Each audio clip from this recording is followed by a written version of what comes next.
الحمدللہ وکفا والصلاة والسلام علی عباده الذین اصطفى خصوصا علی افضلہم وخاتم النبیین محمد الامین وعلی آلہ وصحبہ اجمعین اما بعد فقد قال اللہ تبارک وتعالی کما ورد فی سورة البقرہ اعوذ باللہ من الشیطان الرجیم بسم اللہ الرحمن الرحیم وقالوا لن تمسنا النار إلا أياما معدودة قل اتخذتم عند الله عهدا فلن يخلف الله عهده أم تقولون على الله ما لا تعلمون بلى من كسب سيئة وأحاطت به خطيئته فأولئك أصحاب النار هم فيها خالدون والذین آمنوا وعملوا الصالحات اولئک اصحاب الجنہ هم فیہا خالدون وَإِذْ أَخَذْنَا مِيثَاقَ بَنِي إِسْرَائِيلَ لَا تَعْبُدُونَ إِلَّا اللَّهَ وَبِالْوَالِدَيْنِ إِحْسَانًا وَذِي الْقُرْبَى وَالْيَتَامَى وَالْمَسَاكِينِ وَقُولُوا لِلنَّاسِ حُسْنًا وَأَقِيمُوا الصَّلَاةَ وَآتُوا الزَّكَاةَ ثم تولیتم الا قلیلا منکم وانتم معرضون وَإِذْ أَخَذْنَا مِيثَاقَكُمْ لَا تَسْفِكُونَ دِمَاءَكُمْ وَلَا تُخْرِجُونَ أَنفُسَكُمْ مِنْ دِيَارِكُمْ ثُمَّ أَقْرَرْتُمْ وَأَنْتُمْ تَشْهَدُونَ ثُمَّ أَنْتُمْ هَؤُلَاءِ تَقْتُلُونَ أَنفُسَكُمْ وَتُخْرِجُونَ فَرِيقًا مِنْكُمْ مِنْ دِيَارِهِمْ تظاهرون عليهم بالإثم والعدوان وإن يأتوكم أسارى تفادوهم وهو محرم عليكم إخراجهم أفتؤمنون ببعض الكتاب وتكفرون ببعض فما جزاء من يفعل ذلك منكم إلا خزي في الحياة الدنيا وَيَوْمَ الْقِيَامَةِ يُرَدُّونَ إِلَىٰ أَشَدِّ الْعَذَابِ وَمَا اللَّهُ بِغَافِلٍ عَمَّا تَعْمَلُونَ أُولَٰئِكَ الَّذِينَ اشْتَرَوُا الْحَيَاةَ الدُّنْيَا بِالْآخِرَةِ فَلَا يُخَفَّفُ عَنْهُمُ الْعَذَابُ وَلَا هُمْ يُنصَرُونَ صدق اللہ العظیم رب اشرح لي صدري ويسر لي أمري واحلل عقدة من لساني يفقهوا قولي اللہم ربنا الہمنا رشدنا واعذنا من شرور انفسنا اللہم ارنا الحق حقا وارزقنا اتباعه وارنا الباطل باطلا وارزقنا اجتنابه اللہم وفقنا لما تحب وترضى آمین یا رب العالمین۔ سورہ بقرہ میں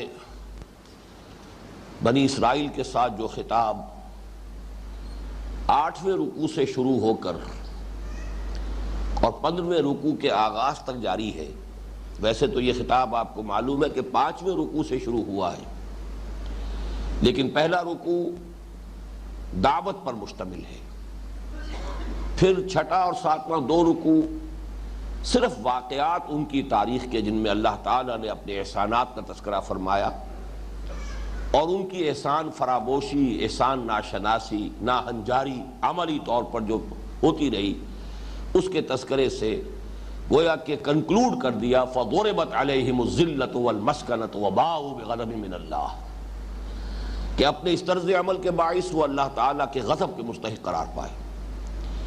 اس کے بعد سے نیا سلسلہ مضمون ہے کہ جو 8ویں رکوع سے شروع ہوتا ہے اور اب تا اختتام چلے گا 15ویں رکوع کے آغاز تک۔ اس کا رنگ جو ہے وہ میں عرض کر چکا ہوں کہ اگرچہ اس میں بھی تنقید ہے بنی اسرائیل پر، لیکن اس طور سے ہے کہ صرف واقعات کا تذکرہ نہیں ہے بلکہ جنرلائز بھی کیا گیا ہے، اور زیادہ تر وہ چیزیں یہاں سامنے آ رہی ہیں یکے بعد دیگرے کہ جو امت مسلمہ میں بھی بعین ہی پیدا ہوئی ہیں، خواہ وہ اعتقادی گمراہیوں کے قبیل سے ہو اور خواہ عملی گمراہیوں کے قبیل سے ہو۔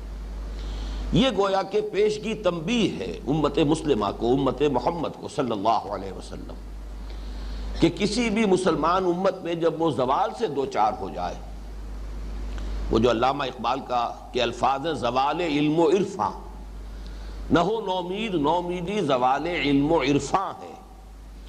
جب علم اور عرفان، اللہ کی معرفت، اللہ پر یقین، آخرت کا یقین، جب اس میں اضمحلال ہوتا ہے تو ظاہر بات ہے کہ پھر ہر طرح کی اخلاقی اور اعتقادی اور نظری اور فکری اور عملی گمراہیاں جو ہیں انسان میں پیدا ہو جاتی ہیں۔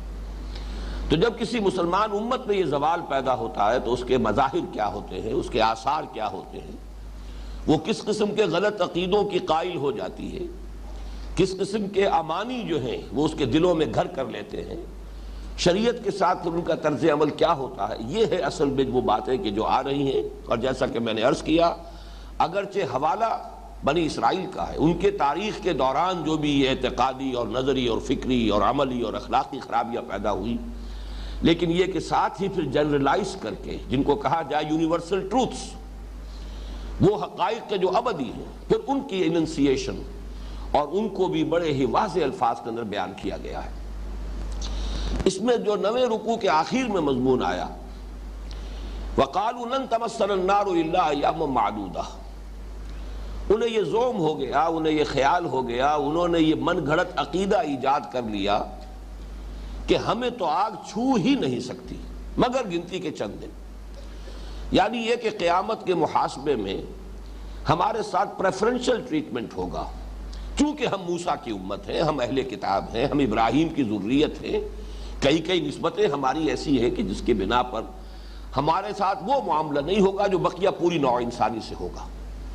اللہ کے ہاں تولنے کے باٹ علیحدہ ہوں گے، ان کے لیے علیحدہ معیار ہوگا، ہمارے لیے علیحدہ معیار ہوگا۔ ان کے لیے خلود فی النار ہے، لیکن ہم نے بہت گناہ بھی کر لیے، تب بھی بہرحال یہ ہے کہ ہمارے ساتھ معاملہ وہ نہیں ہوگا، ہم آگ میں ہمیشہ تو رہ ہی نہیں سکتے، بلکہ جیسا کہ میں حوالوں سے بیان کر چکا ہوں کہ جو تالمود کے مختلف حوالے ہیں، ان کے حوالے سے تو ان کا عقیدہ یہ تھا کہ آگ ہمیں چھو ہی نہیں سکتی، بلکہ ایک عقیدہ یہ تھا کہ جہنم کے دروازے پر حضرت ابراہیم بیٹھے ہوں گے اور کسی بھی مختون اسرائیلی کو داخل ہونے ہی نہیں دیں گے۔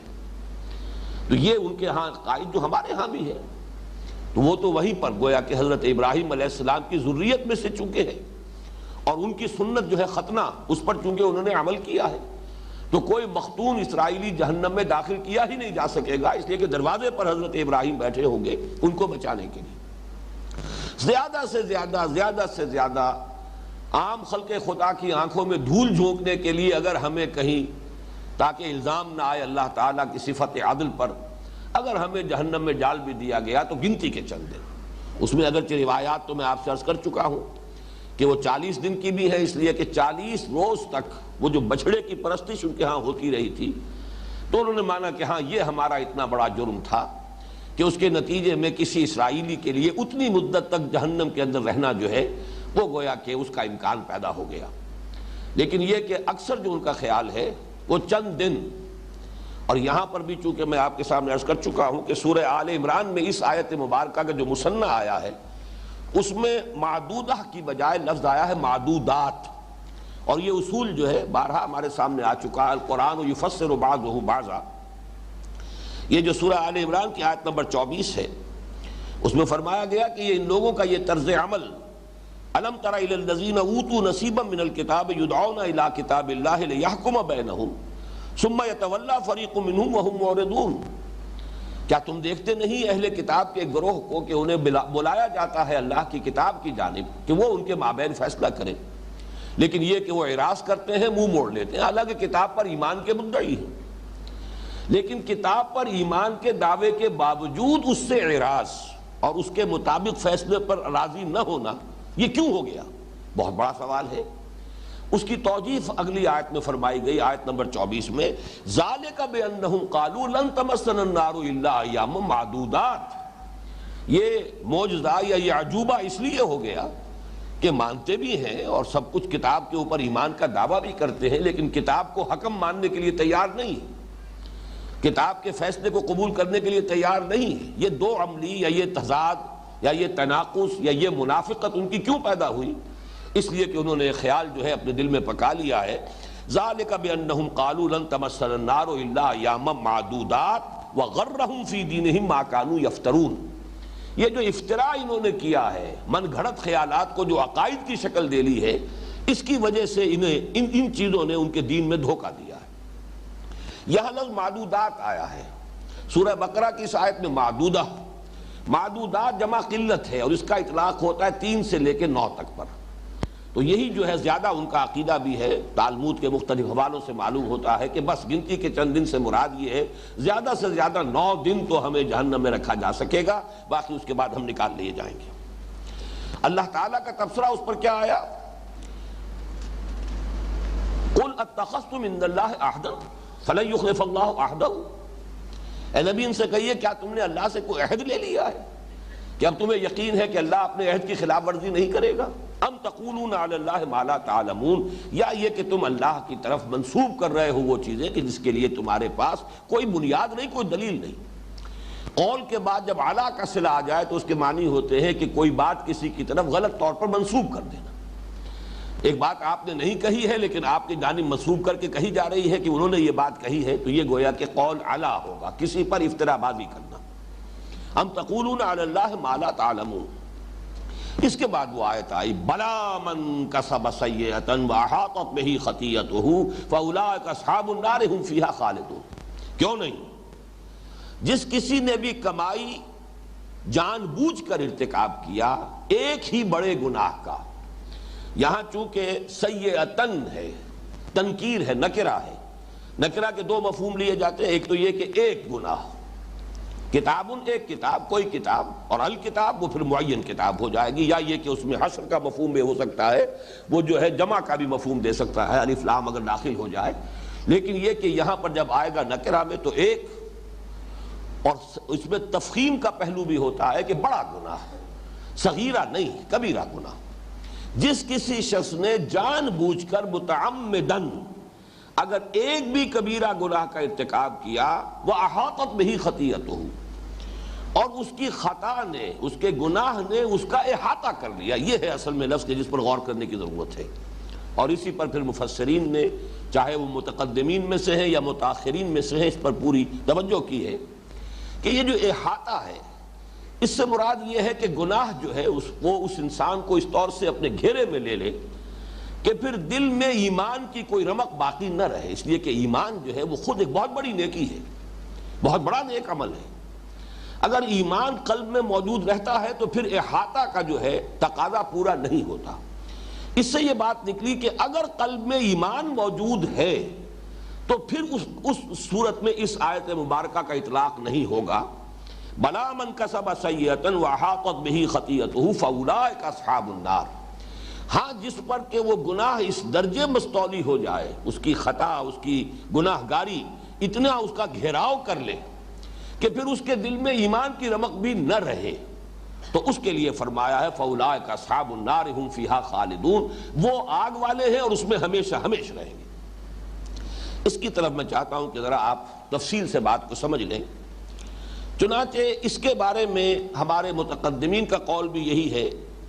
حضرت ابن عباس کا قول جو ہے، حضرت مجاہد جو تابعین میں سے انہوں نے نقل فرمایا ہے، السیئۃ الکفر والشرک، قال ابن عباس۔ حضرت عبداللہ ابن عباس رضی اللہ تعالی عنہما کا قول کیا ہے کہ یہاں سیئہ سے مراد کفر اور شرک ہے۔ اسی طریقے سے معالم التنزیل میں واحدی سے یہ الفاظ نقل کیے گئے ہیں، المؤمنون لا يدخلون فی حکم هذه الآیہ، مومن اس آیت کے حکم میں داخل نہیں ہو سکتا جو صاحب ایمان ہو۔ پھر اس پر خاص طور پر جو مختلف ہمارے مفسرین نے اس پہ جو حواشی درج کیے ہیں، ان میں سے مثلاً میں مولانا عبدالماجد دریابادی کا حاشیہ آپ کو سنا رہا ہوں کہ بعض اہل باطل یعنی معتزلہ اور خوارج وغیرہ نے اس آیت سے مومن عاصی کی عدم مغفوریت پر استدلال کرنا چاہا ہے جو باطل ہے۔ یہ ہے اصل میں ایک بہت بڑا مسئلہ جس پر تفصیلی گفتگو تو میں اپنے ان خطبات میں کر چکا ہوں جو حقیقت ایمان کے موضوع پر میں نے دیے تھے غالباً 2 یا 3 سال قبل، لیکن چونکہ اب یہ آیت مبارکہ اس زیر درس آئی ہے تو اس کے بارے میں کچھ باتیں میں چاہتا ہوں کہ یہاں بھی دوبارہ دہرا دوں۔ اصل میں علماء کرام کو چونکہ یہ احتیاط ملحوظ رہتی ہے کہ کہیں مومن کے بارے میں یہ مغالطہ نہ ہو جائے۔ عقیدہ یہ ہے، اور میں بھی اس کا قائل ہوں، کہ اگر کسی شخص کے دل میں ایمان کی کوئی رمق ہے کسی درجے میں بھی ایمان ہے، تو پھر وہ اپنے گناہوں کے بقدر سزا پا کر جہنم سے نکل لیا جائے گا اور جنت میں داخل کیا جائے گا۔ اس لیے کہ ایمان بہت بڑی شے ہے، اس میں کوئی شک نہیں۔ لیکن یہاں اصل جو مغالطہ ہوتا ہے وہ کس بنیاد پر ہے؟ ایک ایمان حقیقی ہے اور ایک ایمان ہے قانونی اور ظاہری۔ ایک شخص کافر ہے، کھلم کھلا انکار کر رہا ہے، وہ تو کھلم کھلا کافر ہے، لیکن یہ کہ ایک شخص دعویٰ ایمان کا کر رہا ہے، قانوناً مسلمان ہے، اور اس اعتبار سے قانونی ایمان کا اطلاق بھی اس پر ہو جاتا ہے، لیکن دل میں ایمان غائب ہو چکا، دل سے ایمان رخصت ہو چکا، دل سے ایمان زائل ہو چکا۔ اس کیفیت کو اگر اس امکان کو سامنے نہیں رکھا جائے گا تو ان آیات کے اندر جو تنبیہ کا پہلو ہے، انذار کا پہلو ہے، جس سے کہ انسان اپنی اصلاح پر متوجہ ہو سکتا ہے، جس سے اسے جھرجھری آئے، جس سے اس پر کوئی تشویش اور فکر جو ہے اسے لاحق ہو جائے، وہ سارے اثرات زائل ہو جاتے ہیں۔ اس لیے کہ یہ بات اصل میں سمجھ لینی چاہیے کہ ہو سکتا ہے ایک شخص جو ہے وہ صاحب ایمان ہے، لیکن کسی گناہ پر اصرار کرتا ہے، گناہ پر گناہ کیے چلا جاتا ہے، مسلسل پہم کرتا ہے۔ ایک حال ایسا ہو سکتا ہے کہ ایمان اس کے دل سے بالکل زائل ہوتا ہے۔ اس کیفیت کو اگر نہیں تسلیم کریں گے کہ قانوناً تو پھر بھی وہ مسلمان رہے گا، قانوناً وہ مومن شمار کیا جائے گا، لیکن حقیقت کے اعتبار سے کافر ہو چکا۔ اور یہ بات سمجھ میں آتی ہے جب قرآن مجید میں نفاق کے بارے میں جو کچھ فرمایا گیا ہے، سورہ منافقون کی آیت نمبر 3، ذَلِكَ بِأَنَّهُمْ آمَنُوا ثُمَّ كَفَرُوا فَطُبِعَ عَلَىٰ قُلُوبِهِمْ فَهُمْ لَا يَفْقَهُونَ۔ یہ اس لیے کہ وہ ایمان تو لائے تھے، جیسا کہ میں نے حقیقت نفاق کے اپنے خطبات میں کئی مرتبہ واضح کیا کہ ایک تو نفاق ہوتا تھا شعوری، ایک شخص جان بوجھ کر محض دھوکہ دینے کے لیے ایمان لاتا ہے، جیسے کہ سورہ آل عمران کے اندر اس کا تذکرہ کیا گیا کہ یہود کی ایک سازش تھی، انہوں نے سازش کی کہ صبح کے وقت ایمان لے آؤ، آمنوا بالذی انزل علی الذین آمنوا وجہ النہار واکفروا آخرہ۔ اب صبح کے وقت ایمان لاؤ، ایمان کا اعلان کرو، حضور کی صحبت میں جا کے بیٹھو، دن بھر وہاں رہو، شام کو کہو جی ہم نے تو دیکھ لیا، بہت قریب آ کر کچھ نہیں ہے، دور کے ڈھول سہانے تھے، کوئی حقیقت نہیں ہے، ہم تو واپس اپنے دین میں جا رہے ہیں، کفر کرو اور واپس آ جاؤ، تاکہ یہ اسلام کی اور ایمان کی جو ساکھ بن گئی ہے، جو گڈ ول بن گئی ہے کہ جو ایک مرتبہ چکھ لیتا ہے اس کی لذت اور اس کا ذائقہ، پھر وہ اس کو چھوڑنے کے لیے تیار نہیں ہوتا، یہ جو ساکھ ہے ایمان کی، یہ ختم ہو جاتی۔ اب یہ سازش ہے، جس شخص نے اس ارادے کے تحت کلمہ طیبہ پڑھا ہے، ظاہر بات ہے کہ وہ تو ایک منٹ کے لیے بھی ایمان اسے نصیب نہیں ہوا۔ یا جیسے میں نے مثالیں دی ہیں بارہا کہ ہمارے علم میں آتا رہا، اخبار میں خبریں چھپتی رہیں کہ کوئی ہندو جو ہے وہ مسلمان بن کر پاکستان میں آیا اور کسی سرحدی گاؤں میں کسی مسجد میں سال ہر سال تک امامت کرتا رہا۔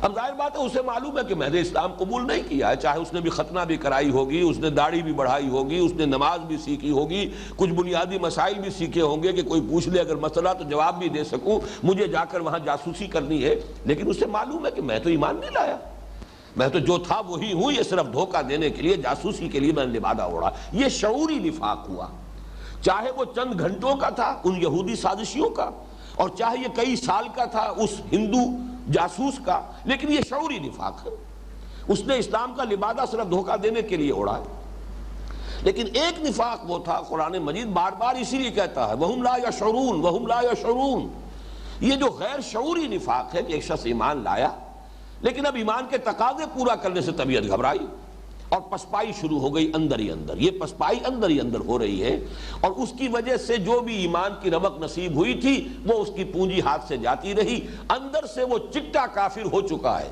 لیکن اوپر ونیئر لگی ہوئی ہے، وہ قانونی ایمان کی جو ہے وہ اس کے اوپر شرط پوری ہو رہی ہے، لہذا وہ مسلمان سمجھا جا رہا ہے۔ یہ اگر حقیقت سامنے نہ ہو تو اس آیت کے اندر جو ہمارے لیے ایک انذار کا پہلو ہے وہ در حقیقت وہ سرے سے پھر ہمارے اندر کوئی اس کی وجہ سے تشویش پیدا ہوگی ہی نہیں، کہ اعمال کی وجہ سے بھی ایسا ہو سکتا ہے کہ انسان جو ہے، اور اعمال بھی بہت سے اعمال نہیں، ایک کبیرہ گناہ بھی اگر اس کے اوپر مداومت ہے، اس پر تسلسل ہے، اسی پر ڈیرا لگا لیا گیا ہے، اسی پر انسان جو ہے اوڑھنا بچھونا بنا کر بیٹھ گیا ہے، تو ایک گناہ بھی انسان کے ایمان کو ختم کر کے اسے کفر کے حکم میں داخل کر سکتا ہے، چاہے قانونی اعتبار سے وہ مسلمان تسلیم کیا جا رہا ہو، جیسے کہ عبداللہ ابن ابی بھی آخری وقت تک قانونی طور پر مسلمان سمجھا گیا۔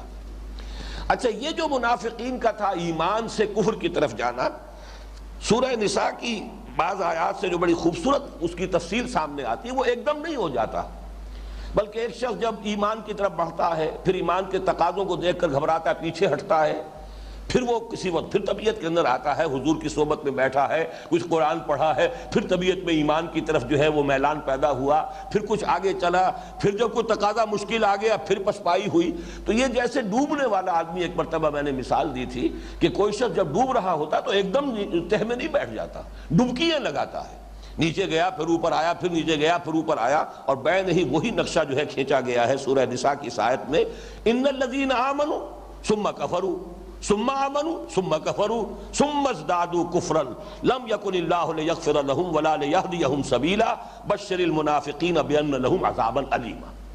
وہ لوگ جو ایمان لائے پھر انہوں نے کفر کیا، پھر ایمان لائے پھر کفر کیا، پھر کفر میں بڑھتے چلے گئے، جیسے کہ وہ ڈبکیاں لینے والا شخص ایک دفعہ نیچے گیا پھر اوپر آیا، پھر نیچے گیا پھر اوپر آیا، پھر جو گیا سو گیا، پھر وہ جا کر جو ہے تہ میں بیٹھ گیا۔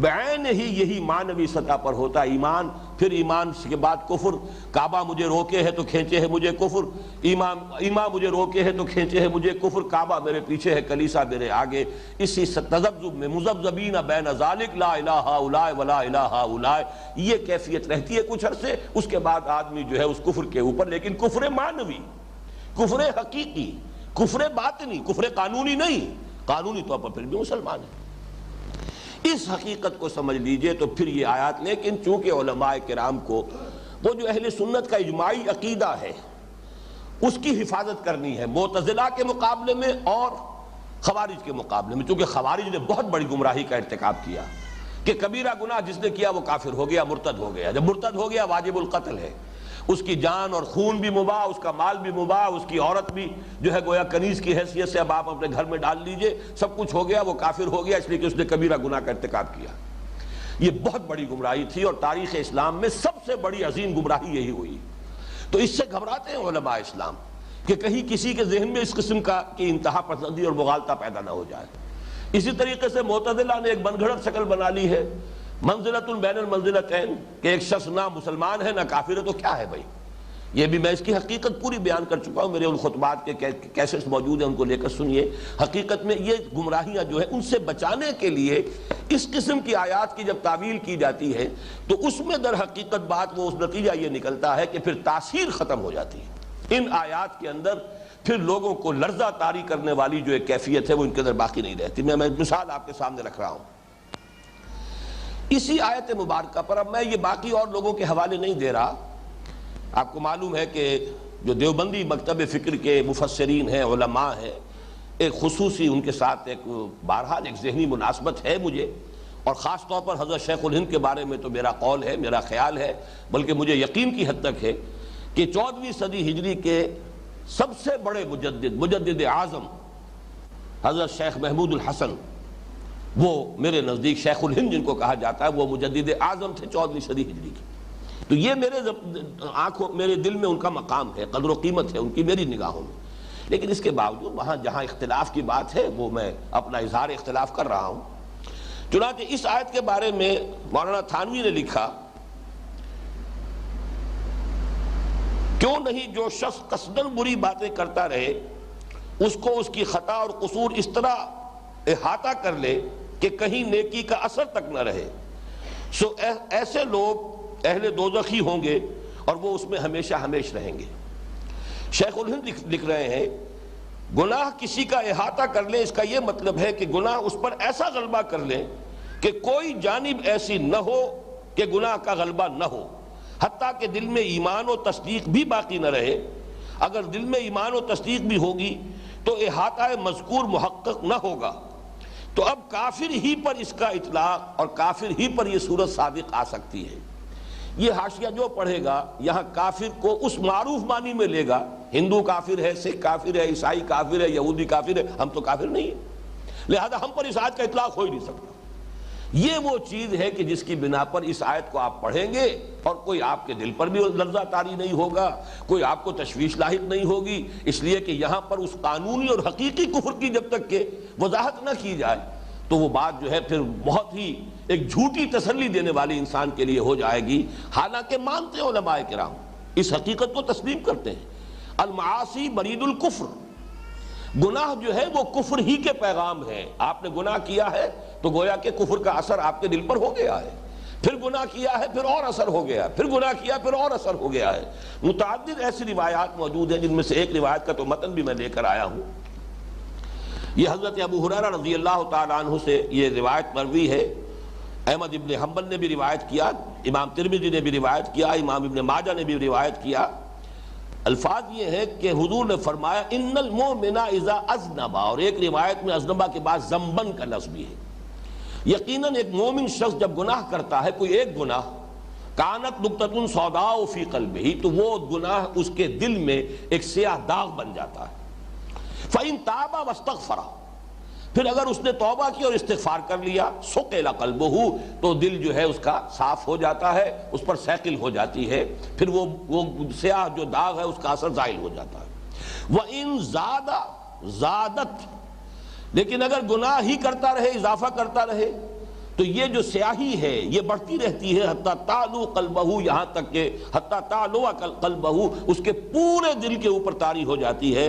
فذالک الران الذی ذکر اللہ تعالی کلا بل ران علی قلوبہم ما کانوا یکسبون, یہ ہے وہ رین, یہ زنگ جو دلوں پر آ جاتا ہے جس کا کہ ذکر اللہ تعالی نے سورہ مطففین کی اس آیت میں کیا ہے. ایک اور روایت میں الفاظ یہاں تک آئے ہیں کہ جب وہ گناہ کرتا رہتا ہے تو پورا دل سیاہ ہو جاتا ہے اور پھر وہ اس طرح بند ہو جاتا ہے اور اس کے اوپر مہر کر دی جاتی ہے. طبع اللہ علی قلوبہم, بین ہی وہ الفاظ ہیں جو سورہ منافقون کی آیت نمبر 3 میں آئے ہیں. ذالک بانہم آمنوا ثم کفروا فطبع علی قلوبہم فہم لا یفقہون, اور الفاظ یہ ہیں دوسری روایت کے, پھر اس میں کوئی خیر داخل ہو ہی نہیں سکتا. دل کے اوپر مہر لگ گئی, اب اس مہر کی وجہ سے اس دل کے اندر کوئی خیر داخل ہو ہی نہیں سکتا.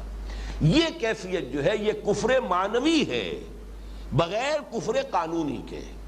اوپر سے ایک شخص مسلمان ہے, اگر ہم اس امکان کو سامنے رکھیں گے تو پھر یہ کہ ان آیات کے اندر ہمارے لیے تنبیہ کا پہلو ہے.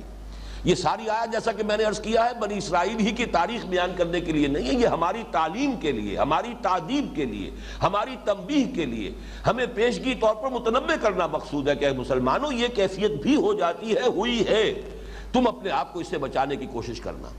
میں ایک اور مثال دیتا ہوں آپ کی. اسی میرے نزدیک علماء کرام کی یہ جو احتیاط ہے اس کی وجہ تو سمجھ میں آتی ہے, لیکن اس احتیاط میں اتنا غلو ہو گیا ہے, اتنے آگے بڑھ گئے ہیں کہ ان آیات مبارکہ کی تاثیر ختم ہو گئی ہے کہ مسلمان پڑھتا ہوا نکل جائے گا اور اس کو کوئی تشویش لاحق نہیں ہوگی. اب اس کی مثال میں آپ کو دے رہا ہوں. خلود فی النار کے ضمن میں مسلمان کے لیے سورہ نساء کی ایک آیت میں بھی کہ اگر کوئی مسلمان کسی دوسرے مسلمان کو قتل کر دے تو اس کی دو شکلیں ہیں. ایک قتل خطا ہے, ارادہ نہیں تھا قتل کرنے کا, لیکن یہ کہ اس کے ہاتھوں کوئی شخص قتل ہو گیا, اس کے سلسلے میں کیا ہوگا, تفصیلی احکام دیے گئے ہیں. اگر وہ آزاد مسلمان ہے اور مسلمانوں کے اپنے معاشرے کا فرد ہے تو یہ کرنا پڑے گا. اگر وہ کسی ایسے قبیلے کا ہے جس سے کہ تمہاری دشمنی ہے, کافر قبیلے سے تعلق رکھتا ہے, تو یہ شکل ہوگی. مختلف صورتوں میں اس نے تفصیلی احکام دیے گئے, لیکن وہ ہے قتل خطا کے. قتل عمد پہ جو آیت آئی ہے وہ یہ ہے, وَمَن يَقْتُلْ مُؤْمِنًا مُتَعَمِّدًا فَجَزَاؤُهُ جَهَنَّمُ خَالِدًا فِيهَا وَغَضِبَ اللَّهُ عَلَيْهِ وَلَعَنَهُ وَأَعَدَّ لَهُ عَذَابًا عَظِيمًا. اس کا جو ترجمہ کیا ہے مولانا مفتی محمد شفیع صاحب نے رحمہ اللہ, وہ دیکھیے کس قدر صاف ہے, کتنا بالکل کلیئر ہے کہ جس میں کوئی اشتباہ نہیں. ترجمہ کیا ہے, اور جو کوئی قتل کرے مسلمان کو جان کر تو اس کی سزا دوزخ ہے, پڑا رہے گا اسی میں, اور اللہ کا اس پر غضب ہوا اور اس کو لعنت کی اور اس کے واسطے تیار کیا بڑا عذاب. گویا کہ صحیح ترجمہ ہے یہ کہ اس کے لیے خلود کا معاملہ ہے, خالدن فیہا, اس میں وہ ہمیشہ ہمیشہ رہے گا, اسی میں پڑا رہے گا, اس لیے کہ اس نے ایک مومن کو جان بوجھ کر قتل کیا. لیکن اب نوٹ جب کر رہے ہیں, نوٹ کرنے میں بریکٹس میں اضافے کر کے حاشیے کے اندر وہ اضافے کر دیے کہ جس سے وہ ساری تاثیر ختم ہو جاتی. اب وہ آپ سن لیجئے. اور جو شخص کسی مسلمان کو قصدن قتل کر ڈالے تو اس کی اصلی سزا تو جہنم میں اس طرح رہنا ہے کہ ہمیشہ ہمیشہ اسی میں رہے گا. لیکن اللہ تعالیٰ کا فضل ہے کہ یہ اصلی سزا جاری نہ ہوگی, بلکہ ایمان کی برکت سے آخر نجات ہو جائے گی, اور اس پر ایک میعاد معین تک کے واسطے اللہ تعالیٰ غضبناک ہوں گے, اور اس کو اپنی رحمت خاصہ سے دور کریں گے اور اس کے لیے بڑی سزا یعنی دوزخ کا سامان کریں گے۔ اس کے اندر اضافے کر کے وہ جو معتزلہ اور خوارج کے نقطہ نظر سے بچنے کی کوشش میں جو صورت بنائی ہے، اس کا نتیجہ یہ ہے کہ اب کسی مسلمان کے لیے اس میں وہ تنبیہ والا پہلو، وہ تاثیر والی بات جو ہے باقی نہیں رہی۔ اس چیز کو میں چاہتا ہوں کہ اچھی طرح سمجھ لیا جائے، اور وہ اس لیے کہ میں بھی تسلیم کرتا ہوں اگر دل میں ایمان ہے، لیکن دل کا ایمان، قانونی ایمان نہیں۔ قانونی ایمان تو منافق بھی ہر شخص کو قانونی مومن تھا۔ قرآن مجید میں کوئی آیت نہیں ہے کہ جس میں منافقین کو یا ایھا الذین نافقوا یا ایھا المنافقون سے خطاب کیا گیا۔ تمام منافقوں سے جو باتیں ہوئی یا ایھا الذین آمنوا سے ہوئی، اس لیے کہ ظاہر بات ہے قانوناً وہ بھی مسلمان ہے، وہ مومن ہے، کلمہ پڑھتے ہیں، حضور کے پیچھے نمازیں پڑھتے تھے، بلکہ 7 جنگوں میں بھی چلے جاتے تھے، چاہے جا کر وہاں فتنہ پردازی کریں، عین وقت پر 300 نکل آئے۔ لیکن یہ کہ اور دوسرے معاملات کے اندر جو ہے ان کی جو بھی ریشہ دوانیاں رہی ہیں سب کو معلوم ہے، قانوناً تو مسلمان تھے۔ عبداللہ ابن ابی بھی مرا ہے تو اس کی نماز جنازہ حضور نے پڑھی ہے۔ اپنا کرتا مبارک جو ہے، چونکہ اس کے بیٹے جو ہے اس کے صاحبزادے وہ ایک سچے مومن تھے، عبداللہ ابن ابی، ان کی فرمائش پر حضور نے اپنا کرتا اتار کر دیا کفن کے لیے۔ حضرت عمر جب کچھ اس پر انہوں نے کہا حضور کیا کر رہے ہیں آپ، ایک منافق کے لیے آپ اپنا کرتا عطا فرما رہے ہیں۔ آپ نے فرمایا کہ اے عمر، میرا کرتا اسے اللہ کے عذاب سے بچا نہیں سکتا، لیکن یہ نوجوان جو مومن ہے، خالص مومن ہے، اس کی ایک فرمائش ہے، اس کی ایک خواہش ہے، میں پوری کر رہا ہوں، لیکن میرا کرتا اسے اللہ کے عذاب سے بچا نہیں سکتا۔ تو ان حقائق کو سامنے رکھنے کی ضرورت ہے۔ بلا من کسب سیئۃ، یقیناً آیت کا مفہوم یہی ہے، جس شخص نے ایک گناہ کبیرہ بھی جان بوجھ کر اس کا ارتکاب کیا، پھر اس پر مداومت کرتا رہا یہاں تک کہ اس گناہ نے اس کا احاطہ کر لیا، اور یقیناً اس کے معنی یہ ہے کہ ایمان حقیقی بھی اس سے زائل ہو گیا، اس لیے کہ گناہ کا اثر یہ ہوتا ہے۔ یہی وجہ ہے کہ توبہ کا لفظ جہاں آیا سورۃ الفرقان میں، وہ ہمارے منتخب نصاب میں داخل ہے، وہاں آمنہ کا لفظ آیا۔ جب انسان توبہ کرتا ہے حقیقت میں تو اثر نو ایمان لاتا ہے۔ الا من تاب وآمن وعمل عملا صالحا فاولئک یبدل اللہ سیئاتہم حسنات وکان اللہ غفورا رحیما۔ جو شخص توبہ کرتا ہے پھر ایمان لاتا ہے، جیسے کہ ایک حدیث میں آیا ہے، جب انسان گناہ کا ارتکاب کرتا ہے ایمان اس کے دل سے نکل کر اس کے سر کے اوپر چکر لگاتا ہے۔ اگر توبہ کرتا ہے تو لوٹ آتا ہے، دل میں داخل ہو جاتا ہے، اگر توبہ نہیں کرتا رخصت ہو جاتا ہے۔ لیکن یہ سارا معاملہ ایمان حقیقی، قلبی ایمان والا یہ جو معاملہ ہے، یہ قانونی ایمان، چاہے زانی ہو، چاہے شرابی ہو، چاہے چور ہو، چاہے ڈاکو ہو، وہ پہلے بھی مسلمان ہے، بعد میں بھی مسلمان ہے، قانوناً وہ مسلمان رہتا ہے، گناہ کبیرہ کے ارتکاب سے کوئی شخص کافر نہیں ہو جاتا، مرتد نہیں ہو جاتا، قانونی اسلام اس کا برقرار رہے گا۔ البتہ حقیقی ایمان کا معاملہ اور ہے، اور یہ کہ اگر حقیقتاً ایمان زائل ہو چکا ہو، مانن انسان کافر ہو چکا ہو، جیسے کوئی منافق، یا یہ کہ چاہے وہ اپنے نفاق پر شعوری طور پر متنبع نہیں ہے، خود نہیں جانتا اپنے آپ کو کہ میں منافق ہوں، تب بھی اگر گناہ کا احاطہ ایسا ہو گیا ہے کہ جس سے ایمان قلبی جو ہے وہ زائل ہو گیا ہے، تو اس پر اس آیت کا اطلاق ہوگا، چاہے ظاہری اعتبار سے دنیا میں وہ مسلمان سمجھا جا رہا ہو اور اسے اپنا گمان ہو۔ وَزَعَمَ أَنَّهُ مُسْلِمٌ۔ نفاق کے بارے میں حدیث آئی ہے کہ جس میں یہ 4 صفات ہیں یا 3 صفات غالباً، اس حدیث کے اندر الفاظ یہ آئے ہیں کہ چاہے وہ جب وہ بولے جھوٹ بولے، جب اس کے پاس امانت رکھائی جائے خیانت کرے، جب وعدہ کرے خلاف ورزی کرے تو وہ مومن ہے، وہ منافق ہے۔ وَإِن صَامَ وَصَلَّى وَزَعَمَ أَنَّهُ مُسْلِمٌ یا انہ مومن، مجھے یاد نہیں آ رہا کہ ان میں سے کون سا لفظ ہے، چاہے وہ نماز پڑھتا ہو، روزہ رکھتا ہو اور اپنے آپ کو مسلم و مومن سمجھتا ہو۔ ایک شخص سمجھ رہا ہے اپنے آپ کو مسلم و مومن، لیکن یہ کہ حقیقت کے اعتبار سے وہ کافر ہو چکا ہے، منافق ہے۔ اس کو ذہن میں رکھیے تو پھر یہ آیت مبارکہ ہمارے لیے ایک بہت بڑی تنبیہ، ہمیں ہر وقت متنبہ کرنے کے لیے اس کی تاثیر جو ہے وہ بہت ہی، میں سمجھتا ہوں کہ قیمتی تاثیر ہے۔ بلا من کسب سیئۃ واحاطت بہ خطیئتہ فاولئک اصحاب النار هم فیہا خالدون والذین آمنوا وعملوا الصالحات، اور وہ لوگ جو ایماندار جنہوں نے نیک عمل کیے، اولئک اصحاب الجنہ، وہ جنت والے ہیں، ہم فیہا خالدون، وہ اس میں رہیں گے ہمیشہ ہمیشہ۔ اب یہ در حقیقت وہی مضمون ہے جو اسی سورہ مبارکہ کی آیت نمبر 62 میں آ چکا ہے۔ میں نے عرض کیا تھا 8ویں رکوع سے جو مضمون شروع ہوا ہے، پہلی آیت یہی تھی، ان الذین آمنوا والذین ہادوا والصابئین والنصارى من آمن باللہ والیوم الآخر وعمل صالحا فلہم اجرہم عند ربہم ولا خوف علیہم ولا ہم یحزنون. وہی قانون جو 8ویں رکوع کے شروع میں آیا تھا، اسی قانون کو 9ویں رکوع کے اختتام پر پھر اس آیت کے اندر لے آیا گیا کہ یہ اچھی طرح سمجھ لو، کوئی گروہی نسبت کسی امت میں ہونا، کسی کی قوم میں ہونا، کسی کی ذریت میں ہونا، کسی کے ساتھ نسلی تعلق ہونا، یہ آخرت میں جو ہے یہ کوئی فیصلہ کن شے نہیں ہے. فیصلہ کن شے ہے ایمان اور عمل صالح. اب آگے چلیے، وَإِذْ أَخَذْنَا مِيثَاقَ بَنِي اسرائیل. اب اس رکوع میں 10ویں رکوع میں بہت اس اعتبار سے کہ صرف 4 آیات پر مشتمل ہے، 2 مرتبہ میثاق کا ذکر ہو رہا ہے جو بنی اسرائیل سے اللہ تعالیٰ نے لیا. اگرچہ یہ ذکر اس سے پہلے بھی آ چکا ہے آیت نمبر 63 میں، وَإِذْ أَخَذْنَا مِيثَاقَكُمْ وَرَفَعْنَا فَوْقَكُمُ الطُّورَ، وہاں ہم یہ پڑھ چکے ہیں. اب یہاں وہ میثاق کیا تھا، اس کو 2 حصوں میں تقسیم کر کے یہاں بیان کیا جا رہا ہے.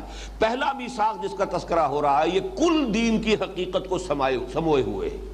یہ یوں سمجھیے کہ جیسے حضرت عبداللہ ابن عباس رضی اللہ تعالی عنہما کا قول ہے کہ سورہ بنی اسرائیل کے جو 2 رکوع ہیں، تیسرا اور چوتھا، وہ تورات کے 10 کمانڈمنٹس جو ہیں، احکام 10 کی قرآنی تعبیر ہے. وہی جو احکام دیے گئے تھے تورات میں، جو بنیاد ہے شریعت کے.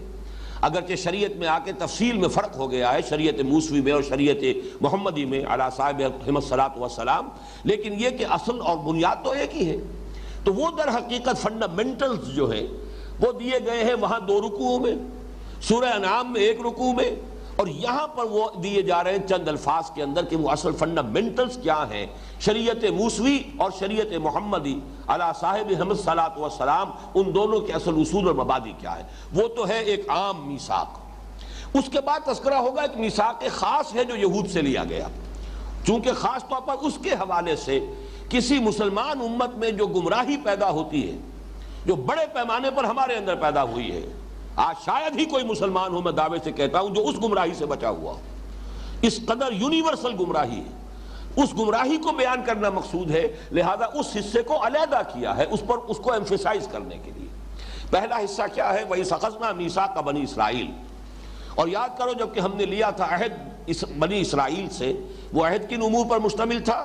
لا تعبدون الا اللہ. پہلی بات، نہیں بندگی کرو گے اللہ کے سوا کسی کی.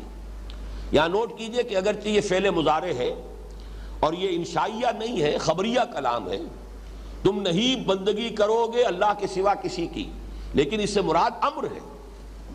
اور بسا اوقات یہ جو اخبار کی شکل ہوتی ہے لیکن مقصود اس سے امر ہوتا ہے، اس میں نہایت ایمفیسس بڑھ جاتا ہے، زور بڑھ جاتا ہے. آپ کسی سے کہتے ہیں ڈو اٹ، یہ فعل امر ہے، یو ول ڈو اٹ. اب اس میں جو زور ہے وہ ڈو اٹ میں نہیں ہے، you will do it, you have to do it. یہ جو انداز ہے یہ در حقیقت زور دینے کے لیے. تو فرمایا پہلی بات نہایت زور دے کر، لا تعبدون الا اللہ، ہرگز نہیں پوجو گے اللہ کے سوا کسی کو، نہیں بندگی اور پرستش کرو گے اللہ کے سوا کسی کی. نمبر 2، وبالوالدین احسان. آپ دیکھیے سورہ بنی اسرائیل کا جو میں نے حوالہ دیا تھا، وہاں تیسرے رکوع کی پہلی آیت کیا ہے؟ وَقَضَىٰ رَبُّكَ أَلَّا تَعْبُدُوا إِلَّا إِيَّاهُ وَبِالْوَالِدَيْنِ إِحْسَانًا. پھر وہاں تفصیل آئی ہے بالوالدین احسانہ کے ساتھ، بہت ہی وضاحت کے ساتھ گفتگو ہوئی ہے. یہاں چونکہ بڑے اختصار کے ساتھ، یوں سمجھیے کہ ایک ہی آیت میں در حقیقت وہ پورے دین کا لب لباب، جو بھی شریعت کے اصول اور مبادی ایک آیت میں لائے جا رہے ہیں. وہاں 2 رکوعوں میں ہے، سورہ انعام میں 1 رکوع میں ہے، لیکن یہاں ایک آیت میں ہے. یہی قرآن مجید کا اسلوب ہے کہ کہیں ایک بات جو ہے انتہائی مخفف کر کے اور مختصر کر کے اور اس کو سمو دیا جاتا ہے چند الفاظ میں، جیسے کہ دریا کو ہم کہتے ہیں محاورے میں کہ کوزے میں بند کر دیا گیا، کہیں اسی کی شرح و بست ہے، اس کو پھیلایا جا رہا ہے، اسی کا سمجھیے کہ مطول ورشن ہے، اور کہیں اس کا انتہائی اختصار کے ساتھ ہے. تو اختصار کی انتہائی مثال یہ ہے. وَإِذْ أَخَذْنَا مِيثَاقَ بَنِي إِسْرَائِيلَ لَا تَعْبُدُونَ إِلَّا اللَّهَ وَبِالْوَالِدَيْنِ إِحْسَانًا. والدین کے ساتھ حسن سلوک، نیک سلوک، ان کی خدمت، ان کی دلجوئی، ان کا ادب. فَلَا تَقُلْ لَهُمَا أُفٍّ وَلَا تَنْهَرْهُمَا وَقُلْ لَهُمَا قَوْلًا كَرِيمًا وَاخْفِضْ لَهُمَا جَنَاحَ الذُّلِّ مِنَ الرَّحْمَةِ وَقُلْ رَبِّ ارْحَمْهُمَا كَمَا رَبَّيَانِي صَغِيرًا. یہ چونکہ ہمارے منتخب نصاب میں درس شامل ہے، لہذا تفصیل میں یہاں جانے کی ضرورت نہیں. اسی کے تابع کیا ہے وذی القربى والیتامى والمساکین۔ اور یہ کہ یہ نیک سلوک جو ہے یہ صرف والدین کے ساتھ نہیں، والدین تو اولاً اصلاً، اس لیے کہ ان کا تو احسان تم پر اتنا ہے کہ اللہ کے بعد سب سے بڑا احسان تم پر تمہارے والدین کا ہے۔ خالق حقیقی اللہ ہے، لیکن اس دنیا میں تمہاری پیدائش، تمہاری پرورش، اس کا سارا معاملہ جو ہے عالم اسباب میں وہ تو والدین کے ذریعے سے ہوا ہے۔ تمہارا وجود ان کے ذریعے سے ہے، پھر تمہاری پرورش ان کے ذریعے سے ہوئی ہے۔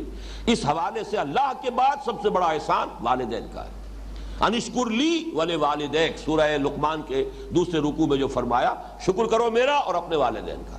اتنا بریکٹ کیا گیا ہے 4 مقامات پر کہ اللہ کے حق کے ساتھ فوراً متصلاً والدین کا حق۔ یہاں پر بھی یہ بھی اسی کی ایک مثال ہے۔ لیکن یہ کہ جب کسی شخص کے اندر ادائے حقوق اور شکر کا جذبہ ہوگا تو اس کی اس نیکی اور نیک سرشت جو ہے اس کا ایک تقاضا خود بخود ہوگا کہ آگے بڑھ کر وذی القربى والیتامى والمساکین، اور یہ کہ قرابت داروں کے ساتھ بھی حسن سلوک کرو۔ یہ سب احسان ہی کے تابع آ رہا ہے، حسن سلوک قرابت داروں کے ساتھ بھی، والیتامى اور یتیموں کے ساتھ، اور مساکین محتاج۔ مسکین سے مراد وہ شخص ہے جو کسی وجہ سے کوئی کم ہمتی ایسی ہو گئی ہے، وہ جسمانی ہو، نفسیاتی ہو، چاہے وہ صرف نیورستھینیا ہی ہے جس کی وجہ سے کہ اعصاب ڈھیلے پڑ گئے ہیں، آدمی کے اندر کام کرنے کا، محنت کرنے کا کی ہمت باقی نہیں رہی ہے، جو بھی ہو جائے، مسکنت کہتے ہیں اسے، کم ہمتی، بے ہمتی، یہ مسکنت ہے۔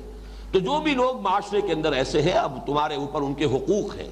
سورہ بنی اسرائیل میں تو لفظ حق آیا ہے، وَآتِ ذَا الْقُرْبَى حَقَّهُ وَالْمِسْكِينَ وَابْنَ السَّبِيلِ، در حقیقت ان کا حق ہے تمہارے اوپر۔ یہاں وہ احسان ہی کے تابع ہو کر وَبِالْوَالِدَيْنِ إِحْسَانًا وَذِي الْقُرْبَى وَالْيَتَامَى وَالْمَسَاكِينَ وَقُولُوا لِلنَّاسِ حُسْنًا، اور لوگوں سے اچھی بات کرو۔ حسن کلام یہ خود اپنی جگہ پر ایک بہت بڑی نیکی ہے۔ ایک حضور کی حدیث ہے صلی اللہ علیہ وسلم، تبسمک فی وجہ اخیک صدقۃ، اپنے بھائی کے ساتھ اگر کشادہ روئی کے ساتھ ملاقات کرتے ہو، اگر خندہ پیشانی کے ساتھ ملاقات کرتے ہو، اس کو دیکھ کر تمہارے ہونٹوں پر مسکراہٹ آ جائے، یہ بھی صدقہ ہے۔ اس لیے کہ جو آپ سے ملنے آیا ہے، آپ نے اسے ویلکم کہا، اس سے آپ بجائے ترش روئی کے خندہ پیشانی کے ساتھ ملے، اس سے اس کا بھی انبساط ہوگا۔ لیکن یہ کہ اگر معاملہ عبوساً قمطریرہ بن کر آپ نے اسے ویلکم کہا تو وہ بھی اب گھبرائے گا، میں خامخواہ کاہے کو آ گیا، پچھتائے گا۔ تو اس سے یہ کہ یہ جو خندہ روئی ہے اور یہ انسان خندہ پیشانی کے ساتھ اپنے بھائی سے ملاقات کرتا ہے، حضور نے اسے صدقے سے تعبیر کیا، تبسمک فی وجہ اخیک صدقۃ۔ تو یہاں پر بھی قولوا للناس حسنا، ایک تو یہ کہ عام قول، معاشرے کے اندر اچھی بات کہو، اس میں مراد امر بالمعروف بھی ہو سکتا ہے، لوگوں سے کو بھلائی کی تلقین کرو، بھلے مشورے دو، نیکی کی طرف دعوت دو، دعوت الی الخیر، وہ تمام چیزیں اگر قولوا للناس حسنا کو عام پر رکھا جائے، الفاظ کا جو عموم ہے، تو اس میں ساری چیزیں آ جائیں گی۔ لیکن یہ کہ ایک اس میں خاص نکتہ یہ ہے کہ یتیم اور مسکین، ان کے ساتھ اگر آپ کسی وقت کوئی بات ان کے ساتھ تعاون نہیں کر سکتے، تب بھی کم سے کم نرم بات کر کے ان کے دل کو تو ہاتھ میں لینے کی کوشش کرو، جھڑکو نہیں۔ اما السائل فلا تنہر، چنانچہ قرآن مجید میں سورہ نساء کی آیت نمبر 5 میں بھی قولوا لهم قولا معروفا، یعنی یہ کہ اگر سائلین آ گئے ہیں یا کوئی سفہا ہے، کم سمجھ لوگ ہیں، معاشرے کے ہیں جو وہ اپنی ذمہ داریوں کو اب نہیں سمجھ رہے، نہیں ادا کر پا رہے، تو ان کے ساتھ یہ ہے کہ جو بھلائی کر سکتے ہو کرو، اور یہ کہ ان کے ساتھ بات تو کم سے کم جو ہے وہ نرمی کے ساتھ کرو، قولا معروفا۔ پھر یہی بات جو ہے آیت نمبر 8 میں بھی آئی ہے، قولا معروفا۔ آیت نمبر 9 میں سورہ نساء میں وَلْيَقُولُوا قَوْلًا سَدِيدًا، کہیں معروف کا لفظ آیا، کہیں سیدھی بات کرو۔ سورہ بقرہ میں فرمایا گیا قول معروف ومغفرۃ خیر من صدقۃ یتبعها اذى، کہ کسی کے ساتھ بات اچھی کی جائے، اور اگر اس نے کہیں سائل نے یا کسی آپ کے قرابت دار نے آپ کے ساتھ جو ہے درستی کے ساتھ بھی کلام کیا ہے، چاہے وہ اپنی احتیاط ہی کے لیے مدد مانگنے آیا تھا، لیکن انداز اس نے جو اختیار کیا ہے وہ آپ کے لیے ناپسندیدہ ہے، تو معاف کیجئے اس کو، اور اس کے ساتھ نیک رویہ رکھیے، نیک اچھی نرم بات کیجئے۔ یہ کہیں بہتر ہے اس سے کہ آپ تھوڑا بہت صدقہ بھی دے دیں، لیکن پھر بات ایسی کریں کہ جس سے جو ہے اس کا دل جو ہے وہ زخمی ہو جائے، اس کے عزت نفس مجروح ہو جائے۔ تو اس سے تو بہتر یہ ہے کہ تم نرم بات کہہ کر اور معاف کر کے اس سے جو ہے معذرت کر لو۔ اور یہ سورہ بنی اسرائیل میں تو یہ مضمون جو آیا ہے وہ تقریباً اسی ربط کے ساتھ آیا ہے، وَإِمَّا تُعْرِضَنَّ عَنْهُمُ ابْتِغَاءَ رَحْمَةٍ مِّن رَّبِّكَ تَرْجُوهَا فَقُل لَّهُمْ قَوْلًا مَّيْسُورًا۔ اگر تمہیں قرابت داروں سے اور مانگنے والوں سے اور مسافروں سے جن جن کا وہاں پر حق گنوایا گیا ہے اعراض کرنا ہی پڑ جائے، اس لیے کہ تم خود اپنے رب کی رحمت کے امیدوار ہو، یعنی یہ کنایا ہے اس سے کہ تم اس وقت خود جو ہے تمہارے پاس کچھ دولت نہیں ہے، پیسہ نہیں ہے، تم اس پوزیشن میں نہیں ہو کہ ان کی کوئی مدد کر سکو، تو قل لہم قولا میسورا، تو قولا میسور، قولا سدید، قولا معروفہ، یہ تمام الفاظ جو آتے ہیں ایسے مواقع پر کہ جہاں سائلین یا جو بھی محتاج ہیں ان کا تذکرہ ہے، تو یہ ہو سکتا ہے کہ یہاں پر بھی خاص طور پر یہاں قولوا للناس حسنا میں اسی کی طرف اشارہ ہو۔ وَأَقِیمُوا الصَّلَاةَ وَآتُوا الزَّکَاةَ، اب چونکہ ایک طرف آیا تھا اللہ تعالیٰ کی بندگی، دوسری طرف تھا حسن سلوک، والدین سے شروع ہوا، ذی القربہ، یتامہ، مساکین، اور یہ کہ حسن کلام ہو، گفتگو کی جائے تو اچھی کی جائے، نرم کی جائے۔ اب اس کے لیے جو دین میں دو ستون قائم کر دیے گئے ہیں، اللہ کی بندگی کا ستون نماز، قائم رکھو نماز کو، اور یہ جو حقوق العباد کا معاملہ ہے وَآتُوا الزَّکَاةَ، زکوٰۃ ادا کرو، یہ گویا کہ اس کے لیے جو اللہ تعالیٰ نے ایک نظام کی شکل دے دی ہے۔ ویسے تو اللہ کی بندگی کرنی ہے، چلتے پھرتے بیٹھے لیٹے اللہ کو یاد کرنا ہے، اللہ کے ساتھ ذکر کثیر کی کیفیت رکھنی ہے، لیکن ایک ہے اقامت الصلاۃ، یہ گویا کہ اس کے لیے ستون ہے، الصلاۃ عماد الدین، یہ اس کی معین شکل ہے، یہ تو ہر حال میں تمہیں اس کا التزام کرنا ہے۔ اسی طریقے سے زکوٰۃ جو ہے وہ ایک معین ہے، اس کی پابندی تو کرنی ہی کرنی ہے، باقی اس سے بھی زیادہ دو، جیسے کہ حضور نے فرمایا کہ ان فی المال لحقا سوی الزکاۃ، منتخب نصاب کے درس نمبر 2 میں آیت البر کے ضمن میں یہ حدیث جو ہے ہم پڑھ چکے ہیں کہ ہرگز یہ نہ سمجھنا کہ بس زکوٰۃ دے دی ہے تو بس جو بھی حق تھا مال میں تو دوسروں کا، غرباء کا، بس وہ سارا کا سارا ادا ہو گیا۔ ان فی المال لحقا سوی الزکاۃ، زکوٰۃ کے علاوہ بھی ہے، اور حضور نے پھر وہی آیت مبارکہ جو ہے آیت بر تلاوت فرمائی، لیس البر ان تولوا وجوہکم قبل المشرق والمغرب ولکن البر من آمن باللہ والیوم الآخر والملائکۃ والکتاب والنبیین وآتى المال على حبه ذوي القربى واليتامى والمساكين وابن السبيل والسائلين وفي الرقاب وأقام الصلاة وآتى الزكاة۔ آتى الزكاة تو علیحدہ آ گیا، وہ جو معین نظام ہے وہ تو علیحدہ ہے، تو پہلے جو کہا گیا ہے کہ وآتى المال على حبه ذوي القربى واليتامى والمساكين وابن السبيل، یہ تو گویا کہ اس پر اضافی ہے۔ تو حضور نے اپنے اس قول کے لیے دلیل کے طور پر اس آیت مبارکہ کی تلاوت فرمائی، اور آپ کا قول کیا تھا؟ ان فی المال لحقا سوی الزکاۃ، کبھی یہ نہ سمجھنا کہ بس زکوٰۃ اگر ادا کر دی ہے تو سارا حق ادا ہو گیا، یقیناً تمہارے مال میں زکوٰۃ کے علاوہ بھی حق ہے، غرباء کا، محتاجوں کا، محرومین کا، سائلین کا، ذوی القربہ کا، ان کے حقوق جو ہے صرف زکوٰۃ پر آ کر ختم نہیں ہو جاتے۔ یہاں بھی اسی کی مثال ہے، وَأَقِیمُوا الصَّلَاةَ وَآتُوا الزَّکَاةَ ثُمَّ تَوَلَّیْتُمْ إِلَّا قَلِیلًا مِنکُم، یہ تو تم سے عہد لیا گیا تھا، قول و قرار لیا گیا تھا تمہارے ایلڈرز سے، جبکہ کوہ طور ان کے سروں پر معلق کر دیا گیا تھا، تمہارے سرکردہ 70 افراد تھے وہ جو حضرت موسیٰ علیہ السلام کے ساتھ گئے تھے، اور وہاں جب تورات کے وہ شریعت دے کر اور تم سے قول و قرار پختہ لیا گیا تھا، لیکن تمہارا حال یہ رہا ثُمَّ تَوَلَّیْتُمْ إِلَّا قَلِیلًا مِنکُم، پھر تم نے روگردانی کی، پیٹھ موڑ لی، اس عہد کو پورا نہیں کیا، طرح طرح سے بہانے بنا کر اس سے پہلوتی کی راہ اختیار کی۔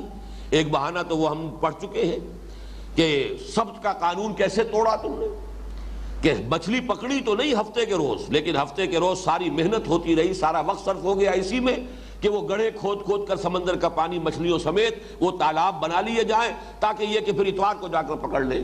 تو وہ روح دین ختم، اس لیے کہ وہ تو اس لیے تھا کہ پورا ہفتے کا دن تم صرف کرو اللہ کی یاد میں، عبادت میں، تلاوت میں، تورات کی تلاوت کرو، تعلیم و تعلم کا معاملہ ہو، سمجھنے سمجھانے کا ہو، آپس میں مذاکرہ ہو رہا ہو تورات کا، اللہ کو یاد کرو، نماز پڑھو، اس کے لیے تھا۔ تم نے یہ کیا کہ وہ وقت تو لگا دیا سارا جو ہے اسی دھندے کے اندر، لیکن اپنے دل میں مطمئن یہ کہ ہم نے مچھلی پکڑی نہیں ہے، لہذا گویا کہ قانون شریعت کی ہم نے خلاف ورزی نہیں کی۔ یہ بھی بالکل وہی بات ہے کہ اندر سے وہی دیمک چٹ کر چکی ہے، لیکن اوپر ونیئر لگا ہوا ہے، لکڑی کی ایک تختی سی جو ہے وہ اس نے چھوڑ دی ہے، تاکہ جو ہے گھر والا جو ہے اسے یہ خیال نہ ہو کہ میری چوکھٹ جو ہے وہ ختم ہو گئی، بلکہ دھوکے ہی کے اندر رہے کہ چوکھٹ تو کھڑی ہے، جبکہ حقیقت میں وہ دیمک جو ہے اندر سے اسے کھوکھلا کر چکی۔ تو تم نے بھی شریعت کے ساتھ یہی تم نے مذاق کیا ہے، یہی کھیل کھیلا ہے۔ تو یہاں فرمایا ثم تولیتم الا قلیلا منکم وانتم معرضون، یہ انتم موردون، تمہارے اندر اعراض، پہلوتہی کرنا، کسی طریقے سے شریعت کی پابندیوں سے اپنے آپ کو بچانا، اس کا رجحان جو ہے نہایت راسخ تھا، پختہ تھا۔ یہ تم نے جو کچھ کیا ہے نیت کے ساتھ کیا، ارادے کے ساتھ کیا۔ وانتم موردون، یہ ایسا نہیں ہے کہ مغالطے میں ہوا ہو۔ مغالطے میں، جہالت میں، نادانی میں اگر کوئی گناہ ہو جاتا ہے تو اس کا تو قانون یہ ہے کہ جیسے ہی آدمی کو ہوش آئے فوراً توبہ کرے۔ تو التائب من الذنب کمن لا ذنب لہ، گناہ سے توبہ کر لینے والا تو ایسا ہے جیسے کہ اس نے کبھی گناہ کیا ہی نہیں تھا۔ اب آئیے وہ دوسرا جو خاص میثاق ہے جس کے حوالے سے ایک بہت بڑی گمراہی ہے جس کا تذکرہ ہونے والا ہے، اور پھر یہ نوٹ کیجئے گا کہ یہ اصل میں وہ شے ہے کہ جو آج تقریباً ہر مسلمان کی زندگی کے اندر موجود ہے، وہ عملی گمراہی۔ وَإِذْ أَخَذْنَا مِيثَاقَكُمْ لَا تَسْفِكُونَ دِمَاءَكُمْ، اور ذرا یاد کرو جب کہ ہم نے تم سے ایک عہد اور بھی لیا تھا۔ حالانکہ اس کو شامل کیا جا سکتا تھا، لیکن جیسا کہ میں نے عرض کیا ہے اس عہد کو چونکہ وہ ایک جنرل ہے، وہ دین کی بنیادی حقیقت، چاہے وہ شریعت محمدی ہے یا شریعت موسوی تھی علیہم الصلاۃ والسلام، ان دونوں کے بارے میں جو اقدار مشترک تھی انہیں علیحدہ کر دیا۔ اب ایک خاص جو ان سے لیا گیا تھا، اور یہ ہے در حقیقت ایک دوسرے انداز میں مسلمانوں کو بھی اس کی تلقین کی گئی۔ بار بار قرآن میں آتا ہے اشداء علی الکفار رحماء بینہم اعزۃ علی الکافرین اذلۃ علی المؤمنین، اہل ایمان کے حق میں نہایت نرم ہو، حلقہ یاراں تو بریشم کی طرح نرم، اور رزم حق و باطل ہو تو فولاد ہے مومن۔ اشداء علی الکفار رحماء بینہم، تو تمہیں آپس میں کیسے رہنا چاہیے؟ مسلمانوں کا مسلمانوں کے ساتھ طرز عمل، یا چونکہ اس وقت کی مسلم امت جو ہے وہ بنی اسرائیل تھے، تو ان سے کیا عہد لیا گیا تھا اسے غور سے سنیے۔ وَإِذْ أَخَذْنَا مِيثَاقَكُمْ، اور یاد کرو جب کہ ہم نے تم سے میثاق لیا تھا، ایک اور قول و قرار بھی بڑا پختہ لیا تھا، وہ کیا تھا؟ لا تسفکون دماءکم۔ یہاں پھر دیکھیے وہی فعل مضارع ہے، تم نہیں بہاؤ گے اپنا خون، اور یہ قرآن مجید کا بڑا لطیف انداز ہے۔ لا تسفکون دماءکم، کم سے مراد کیا ہے؟ یعنی کوئی اسرائیلی کسی دوسرے اسرائیلی بھائی کا خون نہ بہائے۔ دیکھنا تمہیں آپس میں رحماء بینہم بن کر رہنا ہے، تمہیں ایک دوسرے کی عزت، ایک دوسرے کے مال، ایک دوسرے کی جائیداد، ایک دوسرے کی جان، اس کے محافظ بن کر رہنا ہے۔ لا تسفکون دماءکم، کبھی اپنا خون نہ بہانا، آپس میں مت لڑنا، کچھ تو خون نہ کرنا، ایک دوسرے کو قتل نہ کرنا، ایک دوسرے سے جنگ نہ کرنا۔ وَإِذْ أَخَذْنَا مِيثَاقَكُمْ لَا تَسْفِكُونَ دِمَاءَكُمْ وَلَا تُخْرِجُونَ أَنفُسَكُمْ مِنْ دِيَارِكُمْ، اور نہ نکالنا اپنے آپ کو اپنے گھروں سے۔ یہاں پر بھی وہی بات، اپنے آپ کو نکالنے سے مراد کیا ہے؟ اپنے اسرائیلی بھائیوں کو مت نکالنا ان کے گھروں سے، لیکن چونکہ تم ایک امت ہو، جیسے حضور نے فرمایا مسلمان ایک امت ہے اور ہر مسلمان دوسرے مسلمان کا بھائی ہے، المسلم اخو المسلم، اس حوالے سے اگر تم نے اپنے کسی بھائی کا خون بہایا تو گویا کہ اپنا خون بہایا۔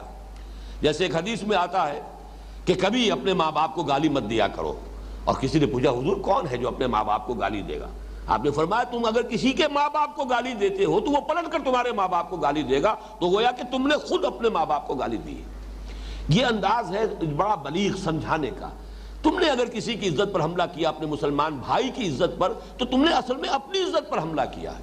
تو وہ انداز ہے وَإِذْ أَخَذْنَا مِيثَاقَكُمْ لَا تَسْفِكُونَ دِمَاءَكُمْ، تم ہرگز نہیں بہاؤ گے اپنا خون، یعنی کوئی اسرائیلی دوسرے اسرائیلی کا خون نہیں بہائے گا۔ وَلَا تُخْرِجُونَ أَنفُسَكُمْ مِنْ دِيَارِكُمْ، اور تم اپنے آپ کو، یعنی کوئی اسرائیلی کسی دوسرے اسرائیلی کو ان کے گھروں سے نہیں نکالے گا، ان کے شہروں سے یا ان کے ملکوں سے ملک بدر نہیں کرے گا۔ ثُمَّ أَقْرَرْتُمْ وَأَنْتُمْ تَشْهَدُونَ، پھر تم نے اس پر اقرار کیا، مانا، اور تم اس پر پورے طور پر گواہ بنے۔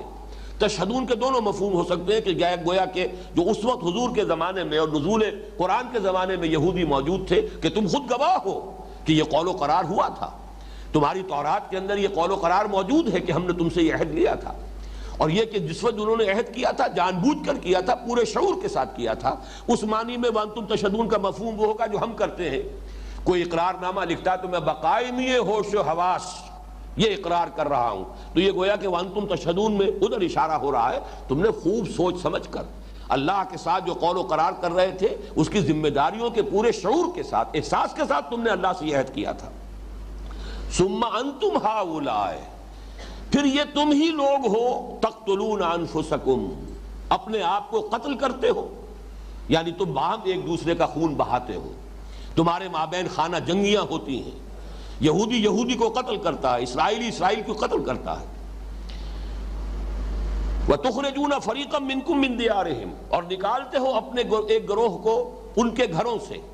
اب یہاں پر ذرا وہ کم جو ہے وہ انفسکم کی بجائے فریقم منکم، تم نکالتے ہو اپنے میں سے ایک گروہ کو، ایک جماعت کو ان کے گھروں سے. تظاہرون علیہم بالاسم والعدوان، اور ان کے خلاف جتھا بندی کرتے ہو گناہ کے ساتھ اور زیادتی کے ساتھ. اسم کہتے ہیں کسی کی حق تلفی، اور عدوان ہے کسی کے حق پر چھاپا ڈالنا، دست درازی کرنا. یہ گویا کہ گناہ کے دو پہلو ہو گئے. ایک گناہ وہ ہے جس میں تقصیر کا پہلو ہے، آپ پر کوئی ذمہ داری تھی آپ نے ادا نہیں کی، یہ اسم ہے. اور ایک یہ کہ آپ نے کسی کا حق تلف کیا، کسی کے حق پر دسترازی کی ہے، چھینا جھپٹی کی ہے، یہ عدوان ہے. تظاہرون علیہم بالاسم والعدوان، تم گناہ اور زیادتی کے ساتھ ایک دوسرے کے خلاف، اپنے ہی گروہوں کے خلاف، اپنے ہی قبائل کے خلاف تم جو ہے جتھا بندی کرتے ہو. مظاہرہ جو ہے تظاہرون، یہ در حقیقت اپنی پیٹھوں کو جوڑ لینا. کہیں کوئی بڑا سخت مقابلہ ہو جائے تو پیٹھ سے پیٹھ جوڑ کر کھڑے ہو جایا کرتے تھے لوگ، تاکہ ادھر سے حملہ آور آ رہا ہے تو یہ اس سے نمٹ لے گا، ادھر سے آ رہا ہے تو وہ نمٹے گا. یہ ہے اصل میں کسی مقصد کے لیے اپنی پیٹھیں جمع کر لینا، جوڑ لینا. تو اس طریقے سے تظاہرون، زہر سے تم ایک دوسرے کے خلاف، ایک دوسرے کے اپنی قبائلی جنگوں کے اندر مظاہرہ کرتے تھے اور جتھے بندی کرتے تھے ان کے خلاف. وَإِن يَأْتُوكُمْ أُسَارَىٰ تُفَادُوهُمْ، اور اگر وہ تمہارے پاس آتے ہیں اسیر ہو کر تو اب فتیہ دے کر چھڑاتے ہو. کیونکہ شریعت موصلی میں یہ تھا کہ اگر کوئی اسرائیلی کسی دوسرے اسرائیلی کو دیکھے کہ وہ کہیں قید ہے تو اس پر لازم ہے کہ فدیہ دے کر چھڑائے. یہ بھی شریعت کا حکم ہے. اس شریعت کے حکم پر تو بڑی تم پابندی کے ساتھ عمل کرتے ہو، لیکن وہ بھی تو شریعت کا حکم تھا کہ مت ایک دوسرے کو قتل کرو. وہ بھی تو شریعت کا حکم تھا کہ مت ایک دوسرے کو ان کے گھروں سے نکالو. وہ دو حکم جو ہے وہ تو تم نے نظر انداز کیے.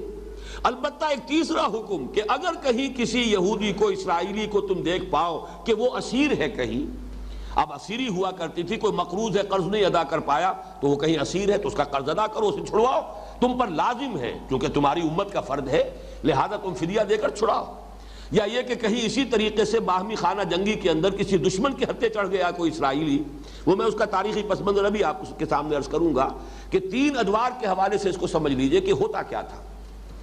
پہلی بات یہ کہ حضرت موسیٰ علیہ السلام کے زمانے میں تو آپ کو معلوم ہے کہ کوئی ایک اسرائیلی ریاست قائم نہیں ہوئی، اس لیے کہ جنگ کا موقع جب آیا تھا کورا جواب پوری قوم نے دے دیا. 6 لاکھ افراد تھے. حالانکہ ایکسوڈس جو ہے، بک آف ایکسوڈس، کتاب الخروج یا سفر خروج جو تورات کی ہے، اس میں گنتی دے رکھی ہے. 12 قبیلے، اتنے مرد، اتنے عورتیں، اتنے بچے فلاں قبیلے کے، اتنے مرد، اتنی عورتیں، اتنے بچے فلاں قبیلے کے. تو 6 لاکھ افراد تھے 12 قبیلوں کے. لیکن یہ کہ جب حضرت موسیٰ علیہ السلام نے فرمایا، حکم دیا کہ اب اللہ کا حکم ہے جنگ کرو، پوری قوم نے کورا جواب دیا. فَاذْهَبْ أَنْتَ وَرَبُّكَ فَقَاتِلَا إِنَّا هَاهُنَا قَاعِدُونَ. موسیٰ تم جاؤ، تمہارا رب جائے، تم قتال کرو، ہم تو یہیں بیٹھے. حضرت موسیٰ علیہ السلام پر شدید بیزاری طاری ہوئی. اور یہ واقعہ یہ ہے کہ وہ موسیٰ جس نے ایک اسرائیلی کی محبت میں اور اس کی مدد کرتے ہوئے ایک قبطی کو ایک گھوسا لگایا تھا اور وہ اس کی جان نکال دی تھی.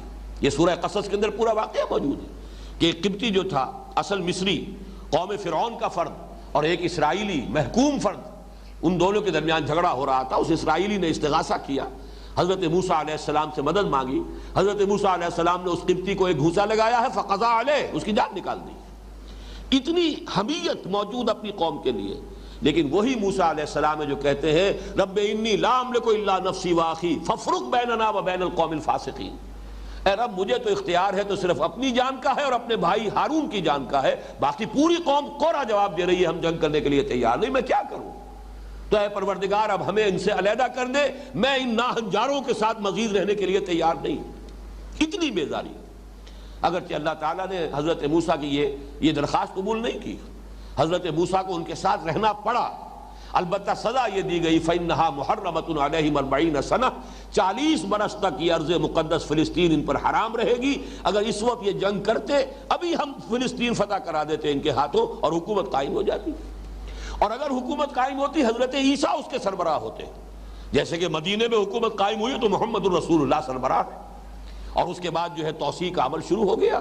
چند سالوں کے اندر اندر پورا جزیرہ نما عرب جو ہے زیر نگین آ گیا، اسلامی ریاست قائم ہو گئی، انقلاب کی تکمیل ہو گئی جزیرہ نما عرب کی حد تک. اور پھر 24 برس کے اندر اندر کہاں اٹلانٹک سے آکسس تک وہ جو اسلام کا خلافت کا نظام قائم ہو گیا.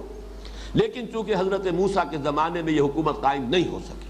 حضرت موسیٰ کا انتقال، حضرت ہارون، دونوں کا انتقال انہی 40 سالوں کے دوران ہو گیا، جسے یہ جو بھی صحرائے تیہ کے اندر یہ بھٹکتے پھرے ہیں اور وہاں کہیں پر ان کی حکومت قائم نہیں ہو سکی. البتہ حضرت موسیٰ علیہ السلام کے جانشین جوشوا، حضرت یوشع ابن نون، ان کی سرکردگی میں پھر وہ نسل جو صحرا میں پیدا ہوئی ہے 40 سالوں کے دوران، وہ غلام قوم جو مصر میں فرائنہ اور ان کی قوم کی غلامی کا داغ لے چکی تھی، اس میں تو ہمت نہیں تھی کہ وہ جنگ کے لیے میدان میں آ سکتی. لیکن وہ صحرا میں جو قوم پیدا ہوئی ہے اب ان کی، وہ نئی نسل فطرت کے مقاصد کی کرتا ہے نگہبانی، یا بندہ صحرائی یا مرد کوہستانی، تو یہ صحرائی نسل جو ابری ہے پھر اس نے جہاد کیا ہے. لیکن یہ کہ ایک بڑی غلطی انہوں نے یہ کی کہ فلسطین کو فتح کر کے وہاں 12 حکومتیں قائم کر دی. ہر قبیلے نے اپنی علیحدہ حکومت بنا لی، بجائے اس کے کہ ایک مرکزی حکومت قائم ہوگی. نتیجہ یہ نکلا جب 12 حکومتیں ہوں گی تو آپس میں چپقلش بھی ہوگی، کہیں نہ کہیں کوئی اختلاف بھی ہوگا، کہیں نہ کہیں کوئی جھگڑا ہو جائے گا. ان جھگڑوں میں پھر وہ جو آپس کے جو مشرکین آباد تھے، یہ مختلف جو قبائل تھے، پھر ان سے مدد لیتے تھے ایک دوسرے کے خلاف. جیسے ہندوستان میں جب انگریز آ رہا تھا تو یہی ہو رہا تھا نا، کہ چاہے مسلمان نواب تھے مختلف ریاستوں کے اور چاہے ہندو تھے، آپس کی جنگوں میں کوئی کسی سے مدد لے رہا ہے، کوئی انگریز سے مدد لے رہا ہے اپنے کسی مقامی جو ہے دشمن کے خلاف، ہوتے ہوتے انگریزوں ہی نے پورے ملک پر قبضہ کر لیا. یہ کیفیت رہی ہے 300 برس تک.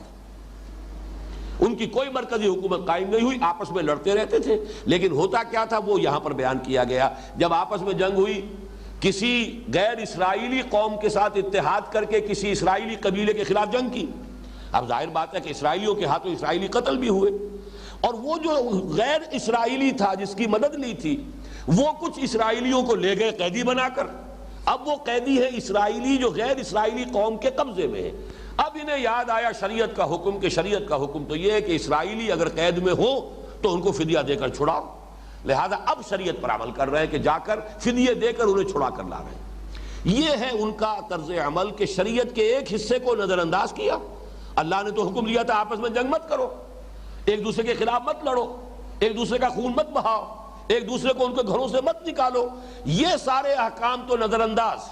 لیکن ایک حکم جو ہے کہ اگر اسرائیلی کہیں پر قیدی ہو تو اسے فدیہ دے کر چھڑاؤ، اس پر عمل ہو رہا ہے پورے اہتمام کے ساتھ. اس کے بعد ہوا یہ کہ پھر حضرت طالوت کے زمانے میں جالوت کو جب شکست دی ہے، حضرت داؤد کی حکومت قائم ہوئی. یہ ان کا گولڈن ایرا ہے 100 برس کا.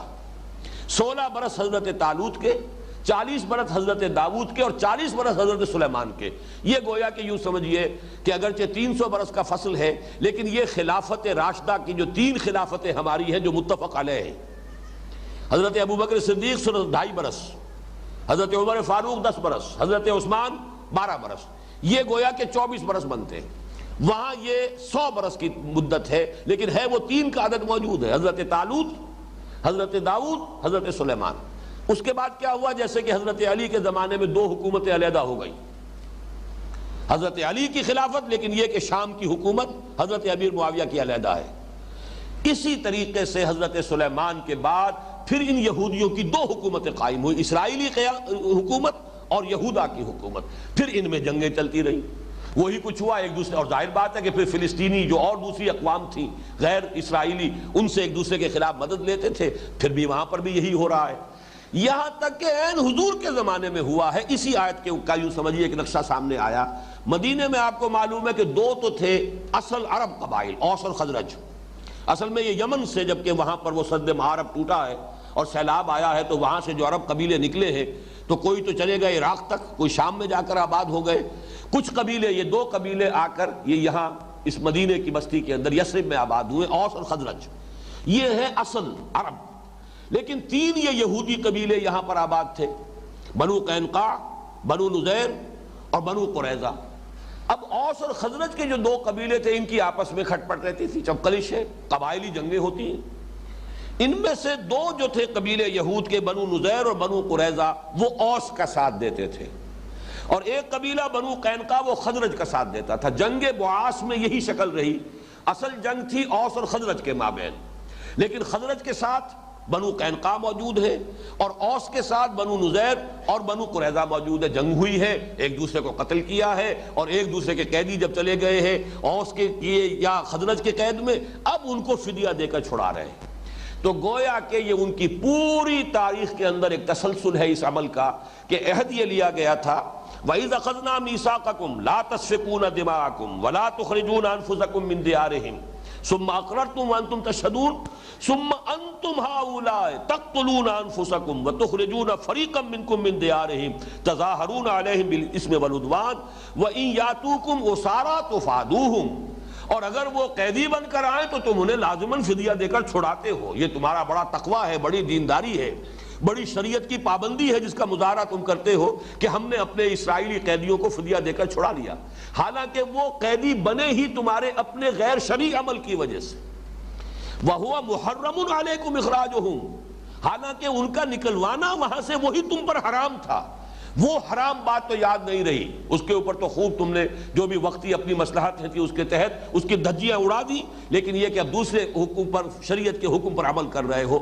اب یہ جنرلائزیشن آ رہی ہے جس کے بارے میں نے کہا یہ وہ بات ہے جو صرف یہود کے اوپر صادق نہیں آتی، آج ہر مسلمان کے اوپر صادق ہے، اس لیے کہ استثناء اتنا کم ہے، الا ماشاء اللہ، شاذ ہوگا کوئی، بالفعل شاید کوئی ایک بھی نہ ہو۔ افتؤمنون ببعض الکتاب وتکفرون ببعض، تو کیا تم ہماری کتاب اور شریعت کے ایک حصے کو مانتے اور ایک کو نہیں مانتے؟ ایک حکم یہ تھا کہ آپس میں ایک دوسرے کو قتل نہ کرو، یہ تم نے پاؤں تلے رون دیا۔ یہ بھی حکم تھا شریعت کا کہ ایک دوسرے کو ان کے گھروں سے مت نکالو، یہ بھی تم نے شریعت کا حکم جو ہے پاؤں تلے رون ڈالا۔ ہاں شریعت کا ایک حکم تمہیں یاد ہے کہ اسرائیلی اگر قید میں ہے تو اسے فدیہ دے کر چھڑاؤ، تو تم نے شریعت کے حصے بکھرے کر لیے، تم شریعت کے ایک حصے کو مانتے ہو ایک کو نہیں مانتے۔ اور یہاں پہ لفظ کتاب جو ہے اس کو نوٹ کر لیجئے، یہ ہم کئی مرتبہ دیکھ چکے ہیں کہ شریعت کے لیے لفظ کتاب آتا ہے، کوئی شے فرض کی جاتی ہے کتب علیکم القتال، کتب علیکم الصیام۔ کتاب کا لفظ جو ہے خاص طور پر قرآن مجید کا وہ حصہ کہ جو احکام شریعہ پر مشتمل ہے، حلال اور حرام اور فرائض اور نواہی پر، در حقیقت وہ کتاب ہے۔ آیات سے مراد وہ ہے کہ جس میں ایمان کے دلائل دیے گئے ہیں، تزکیے کا مضمون بھی اس میں موجود ہے، حکمت کی آیات بھی موجود ہے، تاریخ کی آیات بھی موجود ہے، پچھلی قوموں کے جو حالات ہیں وہ بھی موجود ہے۔ خاص طور پر جو احکام شریعت ہوں گے وہ لفظ کتاب جو ہے وہ ان کی طرف اشارہ کرے گا۔ افتؤمنون ببعض الکتاب وتکفرون ببعض، تو کیا تم کتاب کے ایک حصے پر ایمان رکھتے ہو اور ایک حصے کا انکار کر رہے ہو، ایک حصے کا کفر کر رہے ہو؟ یہ کفر کیا ہے؟ یہ کفر قولی نہیں ہے، کفر عملی ہے۔ وہ یہ نہیں کہتے تھے کہ ہم تورات کے اس حصے کو نہیں مانتے، لیکن عملاً اس پر جب عمل نہیں کر رہے ہیں تو گویا کہ اس کی تکذیب کر رہے ہیں۔ یہی جو میں نے پچھلے دونوں جمعوں میں جو تقریر کی ہے کہ آج ہم اپنے طرز عمل سے قرآن کی تکذیب کر رہے ہیں، حالانکہ جیسے کہ قرآن مجید میں سورہ جمعہ کی آیت نمبر 5 میں فرمایا گیا مثل الذین حملوا التوراۃ ثم لم يحملوها كمثل الحمار يحمل اسفارا بئس مثل القوم الذین کذبوا بآیات اللہ واللہ لا یہدی القوم الظالمین۔ مثال اس قوم کی جو حامل تورات بنائی گئی پھر اس نے اس کی ذمہ داریوں کو پورا نہیں کیا، اس گدھے کی سی ہے جس پر کتابوں کا بوجھ لدا ہوا ہے، اور بری ہے مثال اس قوم کی جس نے آیات الہی کو جھٹلایا۔ تو تورات کو بھی کبھی یہود نے جھٹلایا تو نہیں، جیسے ہم مدعی ہیں اس قرآن پر ایمان کے، ویسے وہ مدعی رہے ہمیشہ کہ یہ تورات اللہ کی کتاب ہے۔ عمل سے جھٹلایا جب آپ اس پر عمل نہیں کرتے، جیسے کل بھی میں نے حدیث سنائی تھی خطبہ جمعہ میں، حضور نے فرمایا ما آمن بالقرآن من استحل محارمہ، جس شخص نے قرآن کی حرام کردہ چیزوں کو اپنے لیے حلال ٹھہرا لیا اس کا قرآن پر کوئی ایمان نہیں ہے۔ کہتا رہے کہ میرا ایمان ہے قرآن پر، لیکن اگر جس شے کو قرآن حرام کہہ رہا ہے وہ اس کو حلال اپنے لیے ٹھہرا بیٹھا ہے تو پھر اس کا کوئی ایمان قرآن پر نہیں۔ تو یہاں پر بھی وہی سمجھیے کہ تم ان یاتوکم اسارا تفادوہم وہو محرم علیکم اخراجہم افتؤمنون ببعض الکتاب وتکفرون ببعض۔ اب آپ غور کیجئے آج ہمارا حال کیا ہے۔ میں یہ سمجھتا ہوں کہ 99.9 ریکرنٹ% مسلمان آج اس آیت کا بالکل مصداق ہے۔ کچھ تو وہ ہیں جو نماز روزے کا بھی کوئی خیال نہیں، عظیم اکثریت ایسے لوگوں کی۔ اس کے بعد کچھ لوگ ہیں نماز روزہ تو پکا ہے، باقی حرام کاروبار سارا کا سارا دھڑلے کے ساتھ ہو رہا ہے، سودی لین دین ہو رہا ہے، جو بھی ہو رہا ہے، رشوتیں ہو رہی ہیں، رشوت کی گرم بازاری ہے، جو بھی ہو رہا ہے سب کچھ معلوم ہے۔ کاروبار تو آج کی دنیا میں حلال کے دائرے میں رہ کر کرنا ناممکن ہے۔ ہم شریعت کے ایک حصے پر عمل کر رہے ہیں، ایک کو ہم نے پاؤں تلے رون دیے۔ یہ آیت اس اعتبار سے بہت اہم ہے کہ اس کا جو نتیجہ نکلتا ہے وہ آج پوری امت کے ماتھے پر لکھا ہوا ہے۔ فما جزاء من یفعل ذلک منکم، تو جو کوئی بھی تم میں سے یہ حرکت کرے گا، یہ طرز عمل اختیار کرے گا کہ شریعت کے ایک حصے پر عمل کرے اور ایک کو چھوڑ دے، ایک کو قبول کرے ایک کو رد کر دے، اس کی کوئی سزا اس کے سوا نہیں ہے الا خزی فی الحیات الدنیا، کہ دنیا کی زندگی میں رسوائی ہو، ذلت ہو۔ یہ ہے آج ہیوملیشن جو ہو رہی ہے پوری دنیا کے اندر، چاہے یہ کہ 1 بلین سے زیادہ ہے، بہت بوسٹ کرتے ہیں ہم، every 5th human being on this planet is a Muslim, every 5th، 1/5 آبادی کا حصہ پوری دنیا کی۔ کتنا بڑا چنک آف ٹیریٹری ہے جو ہمارے قدموں تلے ہے۔ چلے جائیے جاوا، سماٹرا، بورنیو سے لے کر، اور یہ کہ موریتانیہ جو ہے ویسٹ کوسٹ جو ہے افریقہ کا، اس میں سے آپ کہیں گے کہ تھوڑا سا یہ بھارت کا علاقہ آ جاتا ہے جو سالڈ نہیں ہے، لیکن بھارت میں کم سے کم 18 کروڑ مسلمان آباد، اور کون سے ہمارے پاس وسائل نہیں ہیں۔ آج کی سب سے بڑی دولت تیل کے سب سے بڑے ذخائر ہوئے جو ہمارے قدمے تلے ہیں۔ عزت نام کی شے نہیں ہے، کوئی وہ G7 میں تو کون ہوگا، G15 میں بھی نہیں ہے۔ کسنمی پرست کے بھیا کیس تھی، ہمارے مسائل وہ آپس میں طے کر لیں گے، ہماری قسمتوں کے فیصلے وہاں ہو جاتے ہیں۔ ہمارے تو ٹیکسیشن پالیسیز جو ہے وہ وہاں سے ڈکٹیٹ کرائی جاتی ہیں۔ فورن پالیسی تو چھوڑیے، ہماری جنگ اور صلح کے معاملات کو تو چھوڑیے، معلوم ہوتا ہے جس شے کا نام عزت ہے، وہ جو اقبال نے کہا تھا، عبد القادر روہیلا والی جو نظم ہے کہ غیرت نام تھا جس کا گئی تیمور کے گھر سے، کہاں ہے غیرت؟ عزت نام کی کوئی شے نہیں۔ ہم سے کہیں کسی بین الاقوامی مسئلے میں ہماری رائے کوئی نہیں پوچھتا۔ کسنمی پرست کے بھیا کس تھی؟ ہیوملیشن کی وہ انتہا ہے۔ یہ آیت جو ہے یہ اس کی تشخیص کر کے بتا رہی کیوں ہے۔ افتؤمنون ببعض الکتاب وتکفرون ببعض، جب تک پوری کتاب کو قبول نہیں کرو گے، جب تک کہ وہ پورا نظام قائم نہیں کرو گے جس میں یہ پوری کتاب نافذ ہو رہی ہو، ٹیک اٹ اور لیو اٹ، کوئی مڈوے نہیں ہے، یا اس قرآن کو مانو یا چھوڑ دو، دفع ہو جاؤ۔ اللہ تعالیٰ کو تمہاری احتیاج اور ضرورت نہیں ہے، تمہیں اس کی ضرورت ہے۔ تو یہ ہے اصل میں آج کی ہماری کیفیت، الا خزی فی الحیات الدنیا، دنیا کی زندگی میں رسوائی، بے عزتی، جو بھی پامالی ہے، جو بھی اس وقت ہیوملیشن ہے پوری مسلمان امت کے لیے، پوری، اور ان میں سب برابر ہیں اس وقت۔ کون ہے شاذ کسی کا نام آپ لیا جا سکے کہ جو واقعتاً آزاد ملک اپنے پاؤں پر کھڑا ہے، اپنی پالیسیاں خود بناتا ہے؟ ایک آدھ ہے، اکثر و بیشتر کا جو بھی حال ہے وہ آپ کے علم میں۔ فما جزاء من یفعل ذلک منکم، اور دیکھ لیجئے اسی سے جو نتیجہ نکلتا ہے، یہ صورتحال ہماری ہرگز نہیں بدلے گی جب تک کہ کم سے کم کسی ایک خطہ ارضی کے اندر دین کا پورا نظام، شریعت کا پورا قانون نافذ نہ کر دیا جائے، کہ کوئی شے مستثنا نہ ہو، زندگی کا کوئی پہلو، حیات انسانی کا کوئی گوشہ جو ہے اس سے ماورا نہ رہے، مستثنا نہ رہے، سب اللہ کے حکم کے تلے اور اس کے تابع ہو جائے۔ جب تک یہ نہیں ہوگا ہماری قسمت بدلے گی نہیں۔ میں جو پوری کتاب میری چھپ چکی ہے، سابقہ اور مسلمان امتوں کا ماضی، حال اور مستقبل، اس میں جو میں نے ایک چیپٹر لکھا ہے، اللہ کا قانون عذاب۔ عذاب جو ہے دنیا میں آتا ہے قومی جرائم کے اوپر، انفرادی حساب کتاب اللہ کے ہاں ہوگا، وہ یہاں نہیں ہوتا۔ آخرت کا حساب کتاب انفرادی ہے، کلہم آتی ہے یوم القیامت فردا، ہر ایک کو اکیلے جا کر کھڑے ہونا ہوگا اس کٹہرے کے اندر، جواب دہی اپنی کرنی پڑے گی۔ دنیا میں معاملہ انفرادی محاسبہ نہیں، قوموں کا محاسبہ ہے۔ قومی جرائم کے اوپر اجتماعی سزا یہاں ملتی ہے۔ اسی لیے اقبال نے کہا ہے کہ فطرت افراد سے اغماض بھی کر لیتی ہے، نہیں کرتی کبھی ملت کے گناہوں کو معاف۔ افراد سے اغماض اس لیے کر لیتی ہے کہ وہ تو آخرت کا معاملہ ہے، وہاں آ کر ہر ایک کو پورا پورا حساب کتاب مل جائے گا، ہر ایک کا کارنامہ زندگی اس کے سامنے ہوگا۔ اقرا کتابک کفی بنفسک الیوم علیک حسیبا، لو بھائی خود ہی اپنا حساب دیکھ لو، تم ہی کافی ہو، تم ہی جمع جوڑ کر لو، کسی اور کی محاسب کی ضرورت ہی نہیں۔ لیکن اجتماعی معاملات یہاں طے ہوتے ہیں، اور وہی ہے جو ہمارے ساتھ ہو رہا ہے۔ ضربت علیہم الذلۃ والمسکنۃ وباؤوا بغضب من اللہ، میں نے اپنی اس کتاب میں یہی تو لکھا ہے۔ اس آیت کے مصداق تو آج مسلمان ہیں، یہودی تو نہیں ہے۔ یہودی کل 14 ملین ہے اس وقت دنیا کے اندر، 1.5 کروڑ بھی پورا نہیں، ہم اس سے 100 گنا ہیں، لیکن اس کا اثر، اس کا نفوذ پوری دنیا کا مالیاتی نظام، پھر یہ کہ دی سول سپریم پاور آن ارتھ، وہ فرنگ کی رگیں جہاں پنجہ یہود میں ہے وہ ان کے قبضے میں ہے. وہ پالیسیز ڈکٹیٹ کرا سکتے ہیں، امریکہ کو کراتے ہیں. کانپتا ہے صدر امریکہ کا کہ کہیں یہودی لابی جو ہے کہیں میرے خلاف کوئی اسکینڈل نہ اٹھا دے، اور ہر ایک کے خلاف اتنا مواد ان کے پاس موجود ہوتا ہے جب چاہے چٹکیوں میں اڑا دے. ذرا سا اگر ٹرن لے لے، بش نے ذرا سا ٹرن لیا تھا جو اس کا حشر کروایا ہے، حالانکہ اتنا بڑا ہیرو، جتنی بڑی اس نے یوں سمجھیے کہ امریکہ کے لیے، اور جس طریقے سے دبایا ہے عراق کا جو بھڑکس نکالا ہے، اور جس طرح جا کر امریکن فورسز کو جہاں پر کے بیسز نہیں دے رہے تھے، نہ سعودی عرب بیس دے رہا تھا انہیں، نہ امارات والے انہیں دینے کے لیے تیار تھے، اب وہاں پر ان کے اڈے بن گئے. پورا تیل کا جو ذخیرہ ہے وہ ان کے قبضہ و اختیار میں ہے.